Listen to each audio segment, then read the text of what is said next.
নমস্কার বন্ধুরা, সুজাতা কিচেনে আপনাদের সকলকে স্বাগত। এই রান্নাটা করেছিলাম, ছেলে আর বাবা পুরো চমকেই গেছে।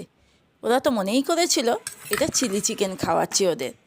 ওরা বুঝতেই পারেনি এটা অন্য কিছু। যাই হোক, দেখে তো মনে হচ্ছে পুরো চিলি চিকেন। এটা চিলি চিকেন না, এটা করেছিলাম চিলি কিউলিফ্লাওয়ার। যার জন্য আমি এখানে একখানা ফুলকপি নিয়েছি। ফুলকপিটাকে বেশ মিডিয়াম সাইজে কাটবো। ফুলকপির ফুলগুলো বেশ বড় বড়, আর ফুলকপিটা খুব ভালো ছিল, মানে বেশ টাইট ছিল।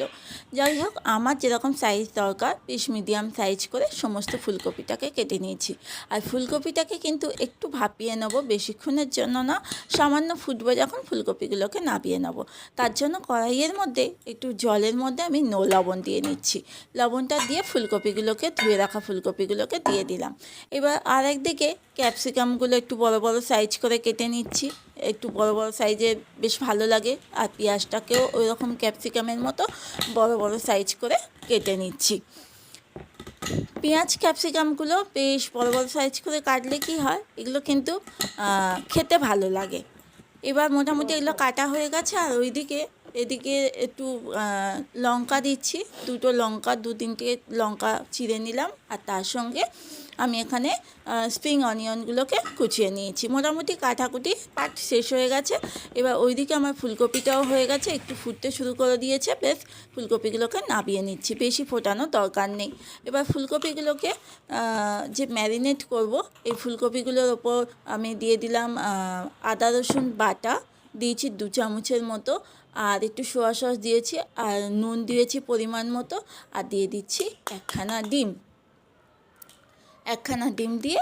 আর কর্নফ্লাওয়ারটা এবার যেরকম পরিমাণ কপি থাকবে সেই রকম পরিমাণ কর্নফ্লাওয়ারটা লাগবে। তবু আমি এখানে 3 চামচ দিয়েছি। পরে আরও 1 চামচ কিন্তু আমার লেগেছিল। টোটাল আমার 4 চামচ কর্নফ্লাওয়ার লেগেছে।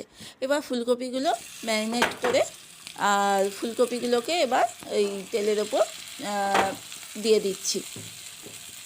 কড়াইতে সাদা তেল গরম হয়ে গেছে, তেলের ওপর এই ফুলকপিগুলোকে দিয়ে দিচ্ছি। বা ফুলকপিগুলোকে দিয়ে যেরকম একটু লালচে লালচে করে ভালো করে উল্টে পাল্টে ফুলকপিগুলোকে ভেজে নেব। আর এই রকম অবস্থায় মানে ফুলকপির পকোড়াও তো এইভাবে খাওয়া যায়। এই অবস্থা মানে এই রকমভাবেও ফুলকপির পকোড়া খেতেও খুব ভালো লাগে। মানে এগুলো বেশ ব্রাউন, লালচে ব্রাউন, আর বেশ মচমচেও হয়েছিল। বেশ লালচে লালচে কালার হয়ে গেছে যখন, তখন ফুলকপিগুলোকে তুলে নিচ্ছি। খুব বেশি লালচে দরকার নেই। হ্যাঁ, বেশ সুন্দর একটা কালার চলে এসছে। ফুলকপিগুলোকে তুলে নিলাম। এবার ওই তেলের মধ্যেই একটু তেল কমিয়ে নিয়েছি। একটু তেল কমিয়ে ওই তেলের মধ্যে বেশ রসুন, থেঁতো করা রসুন দিয়েছি, তাও 10-12 কোয়া। আর এখানে পেঁয়াজ, আমি 2খানা পেঁয়াজ বেশ বড় বড় করে কেটে নিয়েছিলাম। আর তার সঙ্গে ক্যাপসিকাম, একখানা বড় সাইজের ক্যাপসিকাম দিয়েছি। এবার সমস্ত কিছু একটু নাড়াচাড়া করব, গ্যাসের ফ্লেমটা মিডিয়াম রেখে। তারপর 2টো কাঁচা লঙ্কা দিয়েছি, ছিঁড়ে রাখা কাঁচা লঙ্কা, একটা টমেটো দানা বের করে টমেটোটাকেও কিউব সাইজে দিয়েছি। এবার সব কিছু হালকা করে নাড়াচাড়া করব। তারপর এর মধ্যে দিয়ে দিচ্ছি পরিমাণ মতো লবণ। লবণের পরিমাণটা ঠিকঠাক দেবেন, যাতে সোয়া সসটা দিলে আবার খুব নুন না হয়ে যায়। সোয়া সস দিলাম 2 চামচের মতো। চিলি সসও আমি দিয়েছি এখানে 2 চামচের মতো। আর টমেটো কেচাপ আমি এখানে দিচ্ছি 3 চামচের মতো টমেটো কেচাপ দিয়েছি।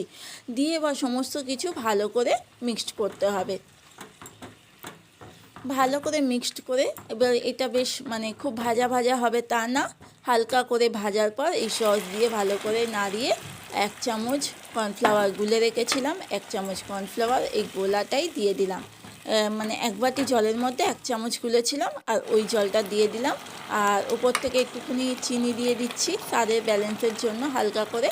আর যেই ফুটতে শুরু করে দিয়েছে সামান্য চিনি দিয়ে, আর তার সঙ্গে আমি এই ফুলকপির যে পকোড়াগুলো করেছিলাম সেগুলো দিয়ে দিলাম। দিয়ে আর স্প্রিং অনিয়ন দিয়ে নাড়াচাড়া করে নামিয়ে নেবো। এটা কিন্তু খুব একটা গ্রেভি হবে না। যদি গ্রেভি করতে চান তাহলে ওই জলটা একটু বেশি দেবেন। আমি কিন্তু গ্রেভি করিনি, এটা একদম কি বলবো, ড্রাই হয়েছে। ড্রাই চিলি ফুলকপি যেটা হয়, এইটা একদম ড্রাই, মানে একদম শুকনো শুকনো হয়েছে। আর এইটা মানে এই রান্নাটা এত দারুণ হয়েছিল। এটা খেয়ে তো ওরা প্রথমে তো দেখে বুঝতেই পারিনি, এরা মনে করেছিল চিলি চিকেন বানিয়েছি। তারপর পরে যখন দেখলো, বলে না এটা ফুলকপি। যাই হোক, কেমন লাগলো রেসিপিটা অবশ্যই জানাবেন, আর ভালো লাগলে রেসিপিটাকে লাইক শেয়ার করে পাশে থাকবেন। আজকের মতো আসছি বন্ধুরা, টাটা।